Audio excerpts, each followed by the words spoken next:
हीच मुची प्रार्थनान, हेच मुचे मागणी. नमस्कार, माझं नाव प्रमिला मोहन गवई.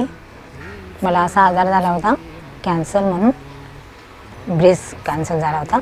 पण मी आता त्यातून बरी आहे. मला श्रीकांत साहेबांनी मदत केली, त्यांची मी आभारी आहे. याने अशाच सर्व रुग्णांच्या मागे वंदनीय बाळासाहेब ठाकरे वैद्यकीय मदत कक्ष उभा आहे.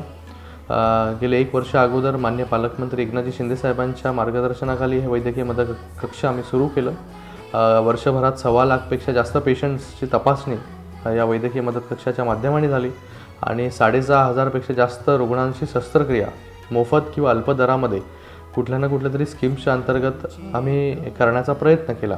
तर सर्वांना एकच आवाहन करतो की या वैद्यकीय मदत कक्षाच्याबद्दल आपण सर्वांपर्यंत जनजागृती करावी, जेणेकरून कुठलाही रुग्ण जो आहे तो या रुग्णसेवेपासून वंचित राहणार नाही.